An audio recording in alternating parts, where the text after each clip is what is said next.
Hello everyone, I'm Bruffy1322 and this video is going to show the top 10 fastest fully upgraded cars in terms of lap time as of the Arena War update. As always, the position counter is in the top left with the best lap time the vehicle achieved in the top right, and if you're interested in the performance of all of the vehicles in the game, check the playlist link in the description or pinned comment alongside the top speed testing series.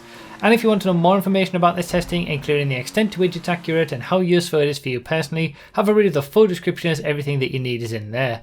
For the performance of any future vehicle editions, feel free to subscribe for new testing videos every Thursday and check out my Patreon or become a member if you'd like to support me and get testing results early.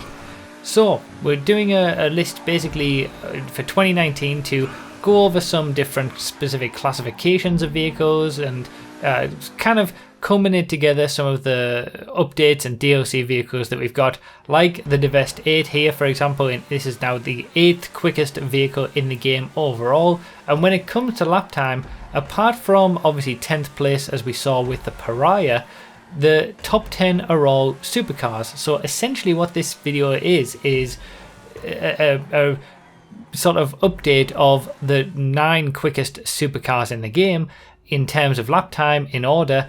But then we've also got the Pariah in 10th place doing very well really to make it into the top 10 of fastest cars in the game overall. Now like I said, this is all for lap time.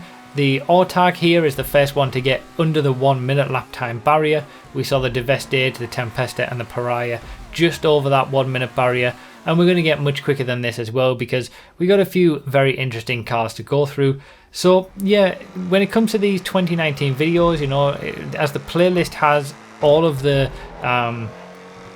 vehicles in there already. So we've got, say, the 2018 specific supercars video and then specific videos for all the other cars from the supercars class in terms of DLC vehicles. There isn't really a need to go and do a 2019 supercars video, a 2019 sports cars video, at least not yet until we get more DLC vehicles that need to be included. For now, I want to focus on doing different variations of videos, some different ways to look at these classifications, and this is the start of that. So we're looking at the top 10 fastest vehicles, the top 10 fastest cars I should say in the game.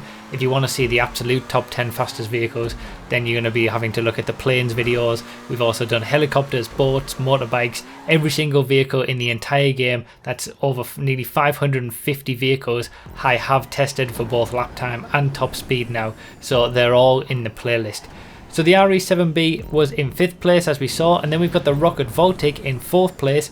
We do have 3 rocket powered vehicles and they are in the supercars class. Technically you're not allowed to use them in regular supercar races, but they are in the supercars class for whatever reason. It would be nice to have, you know, separate classes for these rocket powered vehicles, but there you go.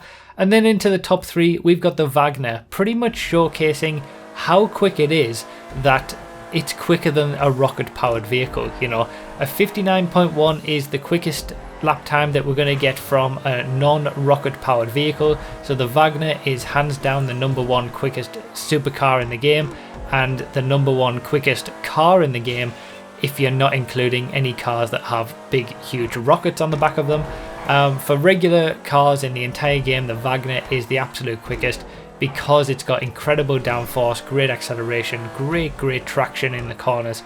And we'll see a comparison towards the end of the video of the Wagner and the Rocket Voltic next to each other, and it really does show how quick the Wagner is. So in 2nd place we've got the Scramjet, one of the newer additions in terms of rocket powered vehicles. The Scramjet has the advanced handling flags that we don't like, and for those who are unaware as well, you do have to have spoilers on every single one of these vehicles that have them available to get the quickest lap times. But yeah, the Scramjet does suffer from the advanced handling flags quite a bit with the bumps. The Divest 8 has those as well. The rest of the vehicles all don't. And if you don't know what those are, I'll leave a link in the card in the top right for some more information about that. But the Scramjet does pretty well, you know, 57-second lap time is pretty crazy. And obviously the reason that it can get such a lap time is because of the rocket boosts on the back. And the same is true for our #1 vehicle overall as well, which is of course the Vigilante. It goes about a second quicker than the Scramjet with a 56.4 second lap. It does the entire lap in 56 seconds, which is pretty incredible. That's almost 3 seconds quicker than the Wagner, which is pretty impressive. But without the rocket on the back of it, the Vigilante would only get a lap time of about 1 minute 6, and the same is true of the Scramjet and the Rocket Voltic as well. All three of the rocket powered vehicles would actually not be very quick if they didn't have the rocket on the back of them, but since they do have that rocket, that is what gives them the lap time, and the Vigilante especially is able to, you know, really get a great lap time because the rocket is so powerful. It's not a great car in any other way, it doesn't have good traction or anything like that, it's just the fact that the rocket is so good on the back of it. And we are going to see a comparison at the end here between the Vigilante and the Scramjet. And one thing to note is that when it comes to the Scramjet, it obviously loses a bit of time because it has the advanced handling flags and it isn't as stable over bumps as what the Vigilante is. But also the Scramjet, it takes longer to recuperate the boost. So once you can actually cancel the boost before it's completely finished, but you don't get as much of an effect from that, and you still have to completely regenerate the entire bar of the boost when you do that. So that although the Scramjet's boost lasts for longer than the Vigilante, you can't use it as much around the course of a lap. And also the Vigilante's boost is more powerful as well, even though it's shorter, and ultimately in the end that is the better variation to have in terms of lap time and top speed as well. So we are going to see a top speed testing video for the top 10 fastest vehicles for top speed next week as well. So every Thursday it's going to be a new testing video, as it always is, and we're going to look at, like I said, different variations of ways to look at these cars on these lists and see which the quickest vehicles are in various different scenarios.